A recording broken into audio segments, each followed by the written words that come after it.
Good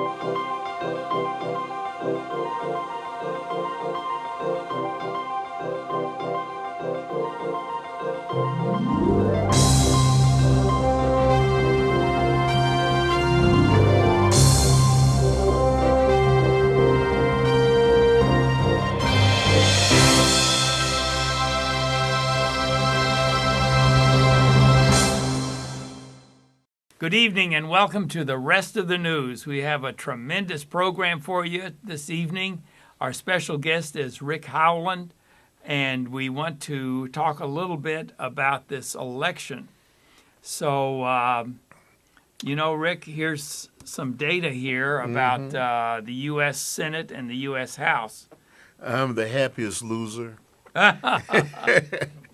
I don't know if a lot of people know. You did good. That's That's all there is to it. I did my best. I ran against Reginald Meeks in the 42nd Legislative District, and I lost 88% to 12%. But that 12% is a brave, courageous group of people. I want to thank Absolutely. you for voting for me and taking a chance. And if we can, that might just be the seed that we can grow. Yes. Conservative, a conservative movement in West Louisville. Right. And in the 42nd Legislative District. Well, here's a conservative movement moving But here, this is too. why I'm happy. Yeah. Is because at the same time I was losing, it looks like everybody else was winning. Not everybody. Yeah, I know, but it seemed like it, Yeah. I mean, now we have 52 senators in the U.S. Senate to 45 for the Democrats. 52 Republican, 45 Democrat. And that's based on 100 members of the Senate. Right. That's real easy to figure. That's 52% to 45%. Yeah. Which means there's 3% in there. I guess that would be Bernie Sanders and a couple other people that aren't party affiliated. Yeah. But then in the U.S. House, we're now 242 Republican to 174 Democrat. And in my opinion, hey man, that means that at this point, the Congress can actually do business. The House of Representatives over the last 2 or 3 years has sent something like 380 some odd bills to the Senate, and Harry Reid has sat on all but about 14 of them. Yeah. And then the media will characterize it as though the House is not doing anything and not doing any work and not trying to work with the president of the Democrats. They've gotten away with that characterization.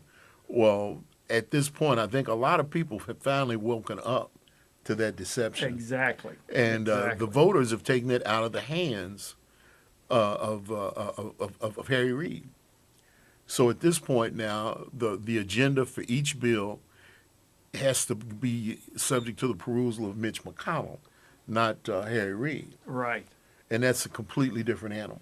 Right. Right. Harry Reid was determined to give the impression that Republicans were putting forth no bills, when the truth was he was taking them into his office and not letting any of them out, not even assigning them to committees for discussion. Well, it looks like people complained about gridlock in Washington, but now it looks like that's been broken a little bit by the voters. Well, now the gridlock will come after the Congress has acted on some bills. A bill gets passed, it gets sent to the president's desk, and it's going to make sure the president stays in the office. Yeah. Because if he doesn't stay in the office, you mean he can't go and play golf? He's or what are you trying to say? He's probably going to have to give up some golf dates, I think. Oh, come on now. Because when the Congress sends a bill, there's a set number of days available for that bill to lay there, either not vetoed or not signed. Yeah. And if he doesn't sign it and doesn't veto it, it automatically becomes law. So that means if he's really opposed to what the Republicans are doing, he'll have to be in the office more often in order to. Well, I'm not too optimistic about this guy being there to work every day. He don't do that. It's not his character. So. Yeah. Well, tell me. There's been a lot of discussion on what does this vote mean, where it was sort of a landslide for the Republicans. I think in my opinion, The media will not spin it this way. The talking heads won't spin it, okay? But there was such a wide disparity between the two. Like literally, the electorate took control in Yeah. state after state. I think there's only one governorship that was lost by the Republicans. Only one governor ends up being Democratic out of all the governors that were up for election. Yeah. Several state houses went from Democrat to Republican control. There is a definite move throughout the country to say no to Democratic Party way of doing things. Yeah. Now, we have a media that is dedicated to the Democratic Party agenda that is always, they're going to do everything they can to make it look like, well, it's an off-year election, and that's why the president, whoever the president is, his party loses on the off-year elections, but not like this, not like No. 2010. No. There's a repudiation of what the Democratic Party has shown itself to be. Right. So, how would you say that what was the reason for this landslide Republican? You think it was just I think it's a rejection of President Obama's policies. Like he said a couple of weeks ago, he said, make no mistake, this is about my policies. yeah, his policy going to be on the ballot? And his policies are on the ballot whether he is or not. Yeah. And people are, within a few days, I think it's the employee mandate on the ACA. Oh man, don't talk The about it. Obamacare thing is going to hit. And Our insurance went up $600 yeah, a month. yeah.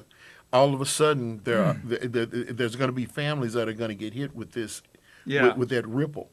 There are going to be families that are going to be hit with this, and a lot of people who are right now supporters are going to turn around and say, "I thought the Republicans were just racist," but no, Oh, jeez. I'm serious. People are having when they see how much it's going to cost them, because the insurance rates going up and They sure are. and their policies that they thought they could keep going away, and the doctors that they thought they could keep not being in network anymore. When these things hit, and they're not going to be hitting based on race, they're going to be getting hit based on what that law says, and then all of a sudden they're going to have to be confronted. Well, maybe those people were not racist when they criticized him.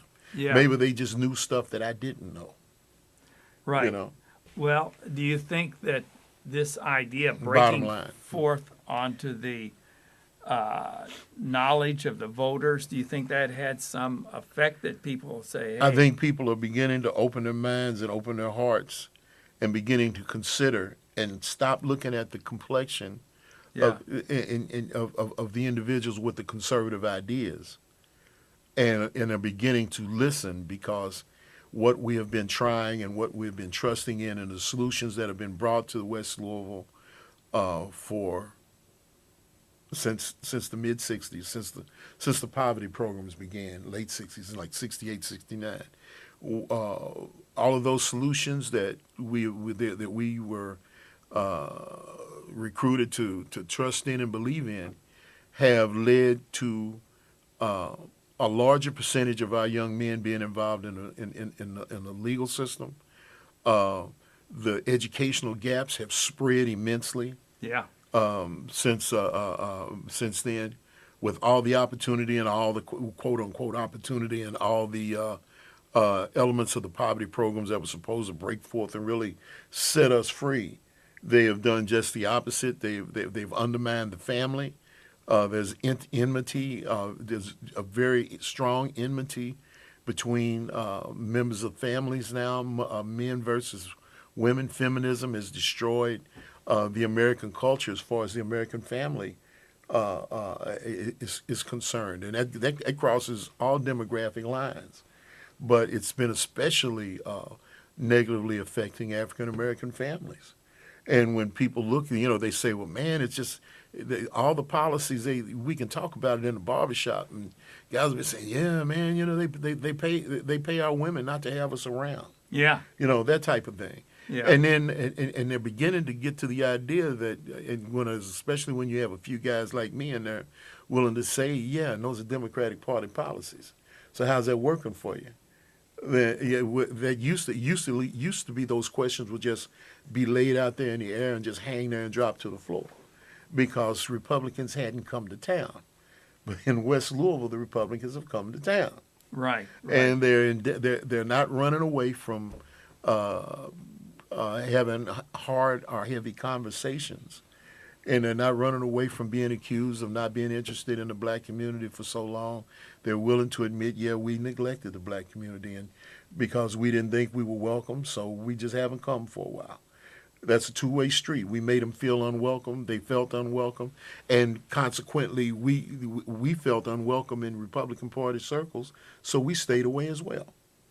Well, the thing is, you know, the Obama administration policies have not been good for anybody, but No. it's hurt. Especially the African American community. Yeah, more than anybody else. Anytime you make, And people are beginning to see that now. they're beginning to see it. Anybody that wants a job, that understands how jobs are created, knows that when you put unnecessary regulation, and when you put unnecessary taxation and fees and licensings and all of that on businesses, you make it harder and harder for them to do business, to prosper, which means if they don't prosper, they can't expand their business, which means they can't hire. Right. Now, you know. And our biggest problem in West Louisville is lack of jobs Yeah. in an area where our young people can get to them. Right now, there are a lot of young African Americans, maybe as and I say young, maybe as old as 40 years old. If you don't have a job, you can't. The only place you can get a job is where TARC will take you, and you can only get a job that you can take that fits the hours that TARC runs. So what do you do if the jobs are all out 4 or 5 miles beyond where TARC ends, say out on Preston Street, or out toward Riverport? Yeah, the buses go out there, but do they run when you can get there and get to work without going out there and sitting around 3 or 4 hours? Or after you get off from work, having to sit 3 or 4 hours before the first bus will show to take you home.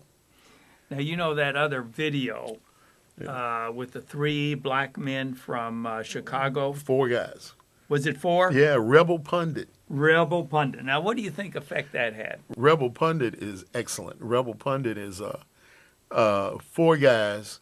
Rebel Pundit is a YouTube channel. Yeah. Okay.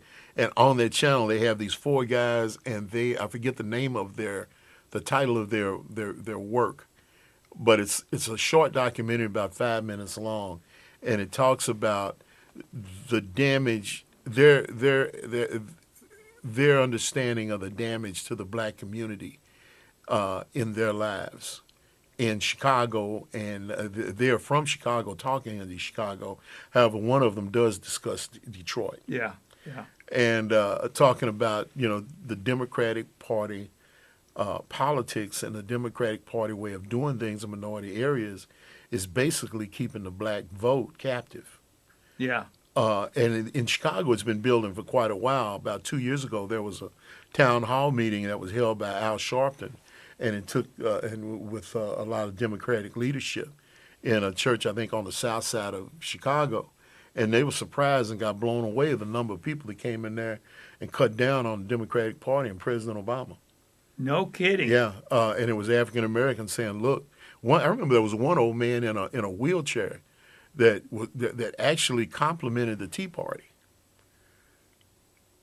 Because he had the wisdom to look beyond what the media said about the Tea Party being racist and so forth, and he just listened to what they were talking about. And he was evident, I think he's like in his 80s, which means he remembers the progress that was made for civil rights as a young man, and it was mostly Republican that did that were involved in the processing of that. And so he's not fooled by what the media has been telling, what the rest of us have been fooled by. And he actually praised the Tea Party for doing what was necessary to get their point of view heard. Well, and praise their ideas, because their ideas make more sense to the destruction of the black community than what we're doing now. If we want to end the destruction of our community, we have to become less dependent on government, more dependent on ourselves and on each other, Right. and build things for ourselves and for each other. And, that's not to say without support from the rest of the city or from other groups, but this idea that Santa Claus is going to come from Washington, D.C. with a grant, And it's going to come and it's to going you and it's going to come. instead of to. Yeah, and well, it does. That's the problem with that system, is that there are certain people that end up with all the money that comes to West Louisville gets funneled into a political machine, Yeah. and very little of it actually gets to do any substantive good in the community. Yeah. Well, do Yeah. you think the cat's out of the bag now? Or? I think I think the cat's out of the bag, and Lord let me live and there are a few young men, and I will say young men, a lot of young ladies, I think get it, but they're maybe apprehensive about stepping up and talking about it. But there are a lot of young women that have a lot of investment in feminism. Yeah. Yeah. And they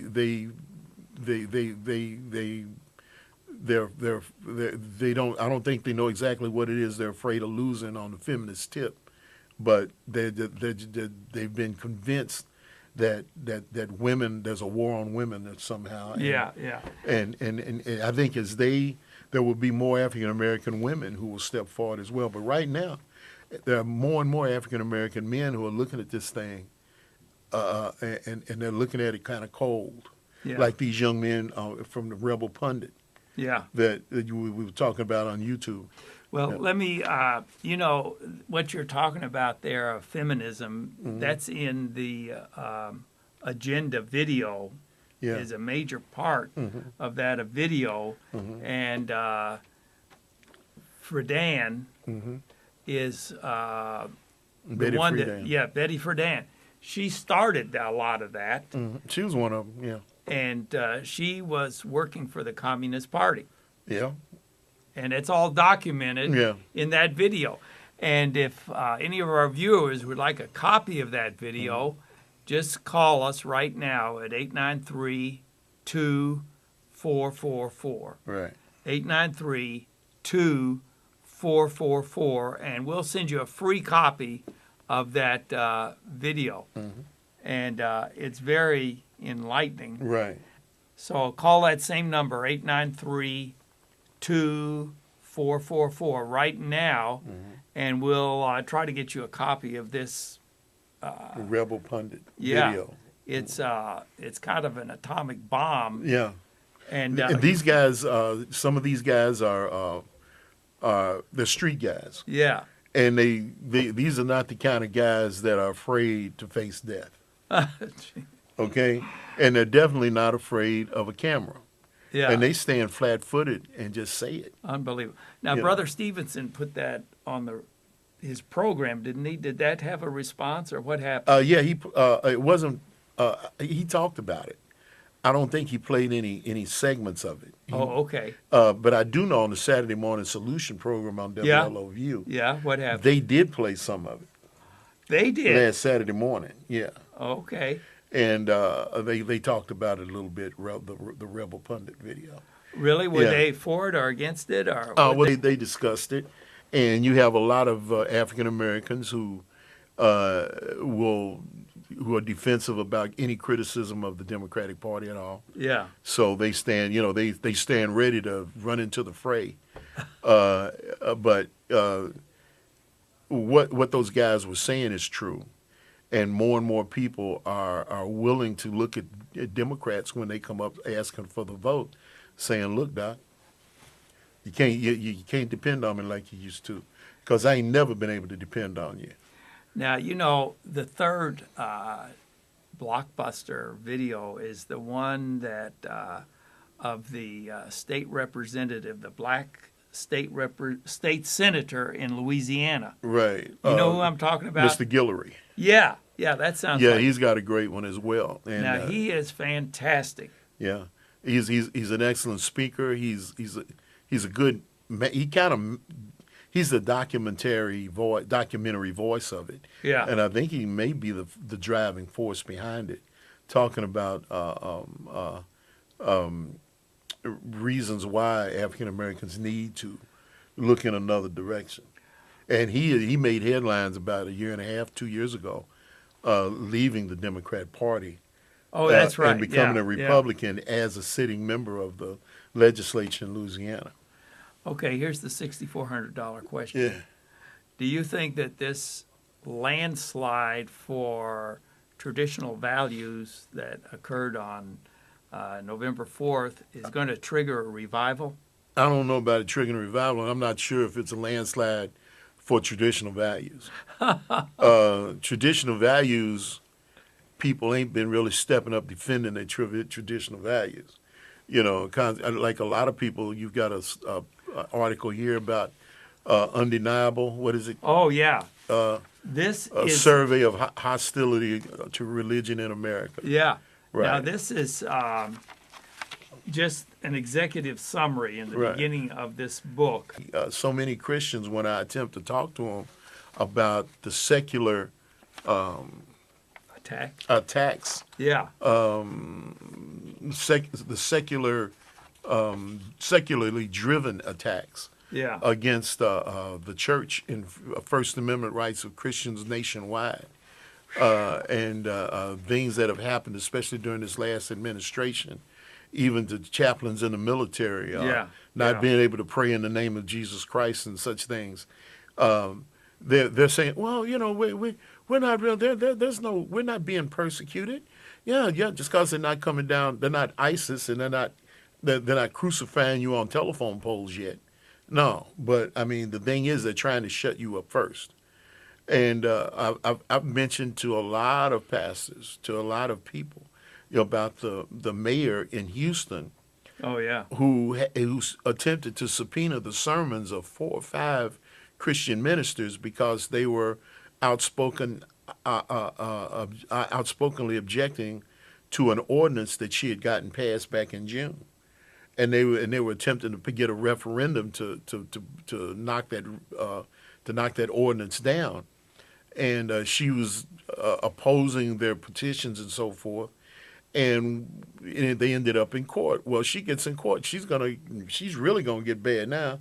She's like the queen in Alice in Wonderland. Yeah, yeah. She decides she's gonna subpoena their sermons, their work product, and their emails pertaining to their communications pertaining to this ordinance. You know, if, Like, hold on, like Yeah. she has the right. yeah.